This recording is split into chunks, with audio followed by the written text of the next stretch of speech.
Hi every one. ഇന്നത്തെ interview question ആണ് what is MPLS. MPLS എന്ന് പറഞ്ഞാൽ മൾട്ടി പ്രോട്ടോക്കോൾ ലേബൽ സ്വിച്ചിങ്. ഇത് ബേസിക്കലി ഒരു വാൻ ടെക്നോളജിയാണ്. മൾട്ടിപ്പിൾ ബ്രാഞ്ചുകൾ തമ്മിൽ ഡിഫറെൻറ്റ് ലൊക്കേഷനിലുള്ള മൾട്ടിപ്പിൾ ബ്രാഞ്ചുകൾ തമ്മിലുള്ള കണക്ടിവിറ്റി എസ്റ്റാബ്ലിഷ് ചെയ്യാൻ വേണ്ടിയിട്ട് നമ്മൾ MPLS കണക്ഷൻ എടുക്കുക. ഏതെങ്കിലും പല സർവീസ് പ്രൊവൈഡേഴ്സും നമുക്ക് MPLS കണക്ടിവിറ്റി തരുന്നുണ്ട്. അപ്പോൾ ഒരു ബേസിക്കലി ഒരു വാൻ ടെക്നോളജിയാണെന്ന് പറയാം. അപ്പോൾ വാൻ ടെക്നോളജി നമുക്ക് പണ്ട് മുതലുള്ള വാൻ ടെക്നോളജി നമ്മൾ നോക്കുന്ന സമയത്ത് ലീസ് ലൈൻ എന്ന് പറയുന്നതാണ്. ലീസ് ലൈൻ അല്ലെങ്കിൽ ഡെഡിക്കേറ്റഡ് ലൈൻ അതായത് 24/7 ഫുൾ ടൈം ഇത് നമുക്ക് അപ്പ് ആയിരിക്കും. ഓക്കെ, നമ്മളെ ഡാറ്റ മാത്രമേ പോവുള്ളൂ.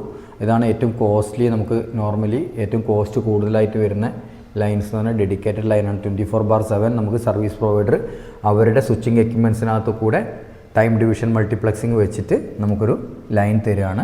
നമുക്ക് 2 Mbps കിട്ടിക്കഴിഞ്ഞാൽ നമുക്ക് 24 ഹവേഴ്സും നമുക്ക് ഈ 2 Mbps നമുക്ക് ചെയ്യാൻ പറ്റും. ഓക്കെ, വേറെ വാൻ ടെക്നോളജി എന്ന് പറയുന്നത് സർക്യൂട്ട് സ്വിച്ചിങ് എന്ന് പറയുന്ന സർക്യൂട്ട് സ്വിച്ചിങ് ഉണ്ട്. സർക്യൂട്ട് സ്വിച്ചിങ്ങിൻ്റെ എക്സാമ്പിളാണ് നമ്മളുടെ PSTN, public switched telephone network. അതേപോലെ തന്നെ ISDN ഒക്കെ സർക്യൂട്ട് സ്വിച്ചിങ് ആണ്. സർക്യൂട്ട് സ്വിച്ചിങ്ങിൽ എങ്ങനെയാണെന്ന് പറഞ്ഞു കഴിഞ്ഞാൽ ഒരു ബ്രാഞ്ചിൽ നിന്ന് വേറൊരു ബ്രാഞ്ചിലേക്ക് നമുക്ക് കണക്ഷൻ മീൻസ് ഡാറ്റ സെൻഡ് ചെയ്യാനുണ്ടെങ്കിൽ ഇവിടത്തേക്കുള്ള നമ്പർ ഡയൽ ചെയ്യും. ഓക്കെ, നമ്പർ ഡയൽ ചെയ്യുന്ന സമയത്താണ് സർവീസ് പ്രൊവൈഡർ എന്ത് ചെയ്യുക, നമുക്കുള്ള ആ ഒരു പാത്ത് നമുക്ക് അപ്പാക്കി തരാം. അപ്പോൾ നമ്പർ ഡയൽ ചെയ്തു, നമ്മൾ ഇവിടുന്ന് ആ കോൾ എടുത്തു കഴിഞ്ഞാൽ അല്ലെങ്കിൽ ആ കണക്ഷൻ എസ്റ്റാബ്ലിഷ് ആയി കഴിഞ്ഞാൽ നമുക്ക് എന്ത് ചെയ്യാൻ പറ്റും, ഡാറ്റ സെൻഡ് ചെയ്യാൻ പറ്റും. അപ്പോൾ നമ്മൾ എത്ര നേരം ഡാറ്റ സെൻഡ് ചെയ്തു എന്നനുസരിച്ചിട്ടാണ് നമുക്ക് ഇവിടെ ബില്ലിംഗ് വരിക. ഇതാണ് സർക്യൂട്ട് സ്വിച്ചിങ് എന്ന് പറയുന്നത്. ഓക്കെ, സർക്യൂട്ട് സ്വിച്ചിങ് ഉണ്ടായിരുന്നു, പക്ഷേ സർക്യൂട്ട് സ്വിച്ചിങ് PSTN-ഉം ISDN-ഉം ഇപ്പം യൂസ് ചെയ്യുന്നില്ല. അതൊക്കെ ഔട്ട്ഡേറ്റഡ് ആയി പോയിട്ടുണ്ട് ആ ടെക്നോളജികളൊക്കെ. പിന്നെ വരുന്നതാണ് മെസ്സേജ് സ്വിച്ചിങ്. മെസ്സേജ് സ്വിച്ചിങ് സ്വിച്ചിങ്ങിൻ്റെ എക്സാമ്പിളാണ് ഫ്രെയിം റിലേ. ഈ ഫ്രെയിം റിലേയും നമുക്ക് ഇവിടുത്തെ പുതിയ എൻവയോൺമെൻറ്റിനകത്ത് യൂസ് ചെയ്യുന്നില്ല.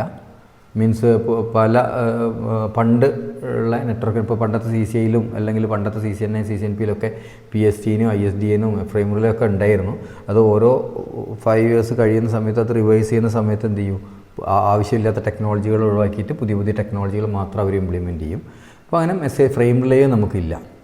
ഓക്കെ, ഇതുപോലെ തന്നെ സെൽ സ്വിച്ചിങ്ങിൻ്റെ ഒരു ടെക്നോളജി ഉണ്ടായിരുന്നു. സെൽ സ്വിച്ചിങ്ങിൻ്റെ അസിൻക്രണസ് ട്രാൻസ്ഫർ മോഡ് ATM എന്ന് പറഞ്ഞിട്ടുള്ള ഒരു വാൻ ടെക്നോളജി ഉണ്ടായിരുന്നു. അതും പ്രസൻ്റ്ലി നമ്മൾ യൂസ് ചെയ്യുന്നില്ല.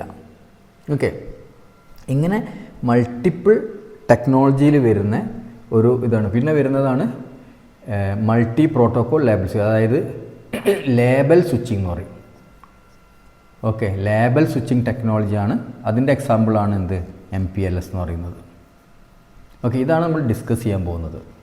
ഓക്കെ, ഇത് കൂടാതെ നമ്മൾ യൂസ് ചെയ്യുന്ന പല വാൻ ടെക്നോളജികളും ഉണ്ട്. ഇപ്പോൾ ഉദാഹരണത്തിന് നമുക്ക് ബ്രോഡ്ബാൻഡ് ടെക്നോളജി അതായത് DSL, ഡിജിറ്റൽ സബ്സ്ക്രൈബർ ലൈൻ എന്ന് പറയും. ബ്രോഡ്ബാൻഡ് DSL വഴി നമുക്ക് എന്ത് ചെയ്യാൻ, അല്ലെങ്കിൽ കേബിൾ TV വഴി അല്ലെങ്കിൽ ഫൈബർ എതർനെറ്റ് വഴിയൊക്കെ നമുക്ക് എന്തുണ്ട്, ഇൻ്റർനെറ്റ് കണക്ഷൻ കിട്ടുന്നുണ്ട്. ആ ഇൻ്റർനെറ്റ് കണക്ഷൻ ത്രൂ നമുക്ക് വേണമെങ്കിൽ എന്ത് ചെയ്യാം, VPN ഇംപ്ലിമെൻറ്റ് ചെയ്യാം. ഓക്കെ, അപ്പം VPN ത്രൂ നമ്മൾ പല ബ്രാഞ്ചുകളും തമ്മിൽ നമ്മൾ കണക്ട് ചെയ്യാറുണ്ട്. പല ടൈപ്പ് VPN ഉണ്ട്. GRE VPN ഉണ്ട്, IPsec VPN ഉണ്ട്, DM VPN ഉണ്ട്, SSL VPN ഉണ്ട്. അങ്ങനെ പല തരത്തിലുള്ള VPNs നമുക്ക് വരുന്നുണ്ട്. അപ്പം VPN എന്ന് പറയുന്നത് നമുക്ക് മൾട്ടിപ്പിൾ ബ്രാഞ്ചുകൾ തമ്മിൽ കണക്ട് ചെയ്യാൻ വേണ്ടി യൂസ് ചെയ്യുന്ന ഒരു ടെക്നോളജിയാണ്. പിന്നെ മെട്രോ എതർനെറ്റ്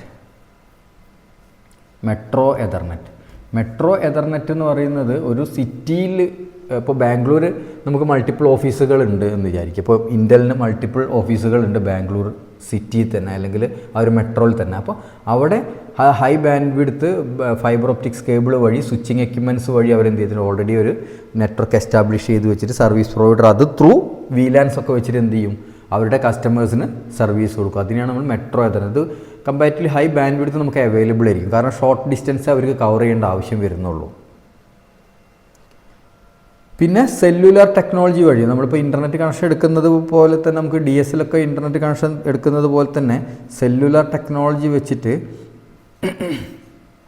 ടെക്നോളജി വെച്ച്, അതായത് 4G 5G അതേമാതിരി LTE ഒക്കെ വെച്ചിട്ട് നമുക്ക് എന്തുണ്ട് മീൻസ് സെൽഫോൺ മീൻസ് എന്താ പറയുക, നമ്മളെ ഫ്രീക്വൻസി വഴി, അതായത് നമ്മളുടെ കണക്ഷൻ, ഫിസിക്കൽ കണക്ഷൻ ഇല്ലാതെ എയർ കൂടെയുള്ള ട്രാൻസാക്ഷൻസും നമുക്ക് അവൈലബിൾ ആണ്. സെല്ലുലാർ കണക്ഷൻ വഴി നമുക്കത് ഇൻ്റർനെറ്റ് കണക്ഷൻ എടുത്തിട്ട് അതിനകത്ത് കൂടെ നമുക്ക് വേണമെങ്കിൽ എന്ത് ചെയ്യാൻ പറ്റും, നമുക്ക് VPN ബിൽഡ് ചെയ്യാൻ പറ്റും. പിന്നെ സാറ്റലൈറ്റ് കമ്മ്യൂണിക്കേഷൻസ് ഉണ്ട്, സാറ്റലൈറ്റ് കമ്മ്യൂണിക്കേഷൻ ഉണ്ട്. പിന്നെ SD-WAN ഉണ്ട്.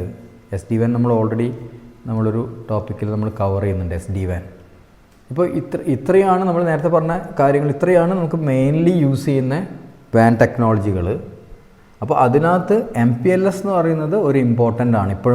ഇപ്പം കൂടുതൽ എന്താ പറയുക, ലീസ് ലൈൻ പോലെ തന്നെ യൂസ് ചെയ്യുന്ന ഒരു ടെക്നോളജിയാണ് MPLS എന്ന് പറയുന്നത്. ഓക്കെ, ഇപ്പോൾ MPLSൻ്റെ കൺസെപ്റ്റ് എന്താണെന്ന് പറഞ്ഞു കഴിഞ്ഞാൽ നമുക്ക് ലീസ് ലൈൻ പോലെ തന്നെ നമുക്ക് അവൈലബിൾ ആണ്, കോസ്റ്റ്ലി നമുക്ക് കുറവാണ്. പിന്നെ മാത്രമല്ല ലീസ് ലൈനിൽ ഇല്ലാത്ത ഒരുപാട് ഫീച്ചേഴ്സ്, അതായത് ട്രാഫിക് എൻജിനീയറിങ്, പിന്നെ അങ്ങനെയുള്ള കുറേ കാര്യങ്ങൾ, QoS ഇംപ്ലിമെൻറ്റേഷനൊക്കെ വേണ്ടിയിട്ടുള്ള കുറേ എക്സ്ട്രാ ഫെസിലിറ്റീസ് ലീസ് ലൈനിനെക്കാട്ടും കൂടുതൽ സർവീസ് നമുക്ക് എന്ത് തരുന്നുണ്ട്, MPLS ത്രൂ നമുക്ക് ലഭിക്കുന്നുണ്ട്. അതുകൊണ്ട് പല കണക്ഷൻസും, പല WAN കണക്ഷൻസും MPLS ലീസ് ലൈൻ്റെ അത്ര തന്നെ MPLS കണക്ഷൻസും ഇപ്പം പോകുന്നുണ്ട്, സർവീസ് പ്രൊവൈഡർ കൊടുക്കുന്നുണ്ട്. ഓക്കെ, അപ്പോൾ ഇതിൻ്റെ ടെക്നോളജി, ഈ MPLS ടെക്നോളജീൻ്റെ ഒരു ഇതെന്താണെന്ന് പറഞ്ഞു കഴിഞ്ഞാൽ, ഈ പ്രൊവൈഡർ, അതായത് ഇതാണ് സർവീസ് പ്രൊവൈഡർ എന്ന് വിചാരിക്കുക. ഈ സർവീസ് പ്രൊവൈഡർ റൂട്ടേഴ്സൊക്കെ MPLS റൂട്ടേഴ്സേക്ക്, അതായത് അവർക്ക് ലേബൽ ചെക്ക് ചെയ്തിട്ട് ഒരു ലേബൽ ഫീൽഡ് എന്ന് പറഞ്ഞൊരു ഫീൽഡ് ചെക്ക് ചെയ്ത്, അതായത് റൂട്ട് ലുക്കപ്പ് നടത്തേണ്ട ആവശ്യമില്ല. ഇതൊക്കെ റൂട്ടേഴ്സാണ്, അതായത് ലെയർ 3 ഡിവൈസുകളാണ് ഇതൊക്കെ. ഓക്കെ, സർവീസ് പ്രൊവൈഡറിനകത്ത് ലെയർ 3 ഡിവൈസുകളാണ്.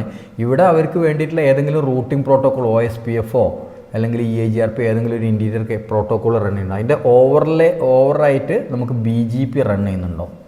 ഓക്കെ, ഈ പ്രൊവൈഡർ എഡ്ജും തമ്മിൽ BGP റൺ ചെയ്യുന്നുണ്ടോ. ഇവിടെ ഒരു പാക്കറ്റ്, ഒരു അൺലേബിൾഡ് പാക്കറ്റ് വരുന്ന സമയത്ത് ഈ പാക്കറ്റിന് അവരെന്ത് ചെയ്യുന്നതാണ്, ഈ പാക്കറ്റിൻ്റെ കൂടെ ഒരു ലേബലും കൂടെ ഇതിൻ്റെ കൂടെ അറ്റാച്ച് ചെയ്യും.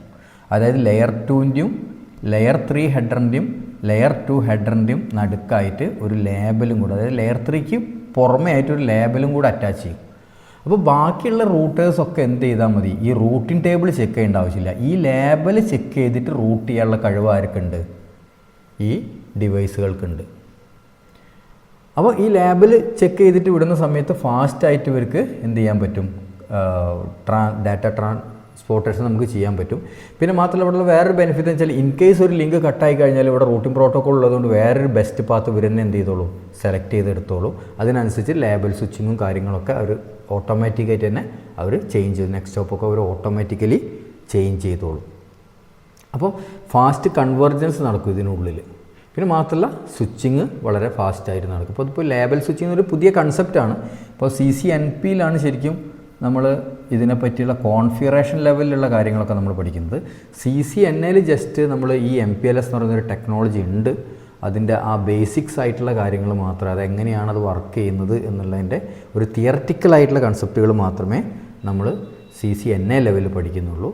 അപ്പോൾ നമ്മൾ അതിനകത്ത് നമ്മൾ ആൻസർ ചെയ്യേണ്ടത് എന്ന് പറയുന്നത്, നമുക്കിങ്ങനെ പറയാം, MPLS is a method by which a service provider may use an IP backbone to provide IP VPN service for its customers with label switching instead of IP routing എന്ന് പറയാം. അതായത് ഇവിടെ ഇവരിങ്ങനെ പറയാനുള്ള റീസൺ എന്താണെന്ന് വെച്ചാൽ, ഇപ്പോൾ സപ്പോസ് ഇതൊരു സർവീസ് പ്രൊവൈഡറാണെന്ന് വിചാരിക്കാം. ഈ സർവീസ് പ്രൊവൈഡർക്ക് എന്ത് ചെയ്യാൻ പറ്റും, ഒരു ലെയർ 3 കണക്റ്റ്, ഇവരുടെ ലെയർ 3 ബാക്ക് ബോണിനകത്തു കൂടെ ഇവർക്ക്, അതായത് ഇവരുടെ കസ്റ്റമർ, ഇപ്പോൾ സപ്പോസ് കസ്റ്റമർ 1ൻ്റെ ബ്രാഞ്ച് 1 ഇവിടെ ഉണ്ട്, കസ്റ്റമർ 1-ന് വേറൊരു ബ്രാഞ്ച് ഉണ്ട്, ബ്രാഞ്ച് 2 ഇവിടെ ഉണ്ട്. ഓക്കെ, ഇനി കസ്റ്റമർ 2 ഉണ്ട്, അവരുടെ ബ്രാഞ്ച് 1 ഇവിടെ ഉണ്ട്, കസ്റ്റമർ 2ൻ്റെ ബ്രാഞ്ച് 2 ഇവിടെ ഉണ്ട്. ഇത് ഡിഫറെൻറ്റ് കസ്റ്റമേഴ്സാണ്. അപ്പോൾ ഈ ഡിഫറെൻറ്റ് കസ്റ്റമേഴ്സ് സെയിം സബ്നെറ്റ്സ് ചിലപ്പോൾ യൂസ് ചെയ്യണം, കാരണം പ്രൈവറ്റ് IP സ്കീം ആയിരിക്കും ഇവർ യൂസ് ചെയ്യുന്നുണ്ടാവും. അപ്പോൾ ഇവരുടെ നെറ്റ്വർക്കിന് ഇവിടുത്തെ നെറ്റ്വർക്കിനെ പറ്റിയുള്ള അഡ്വർടൈസ്മെൻറ്റ് എന്ത് ചെയ്യണം, ഇപ്പുറത്തെ ബ്രാഞ്ചിൽ കിട്ടണം, എന്നെങ്കിലേ ഇവർക്ക് എന്ത് ചെയ്യാൻ പറ്റുള്ളൂ, ഇവരുമായിട്ട് കമ്മ്യൂണിക്കേറ്റ് ചെയ്യാൻ പറ്റുള്ളൂ.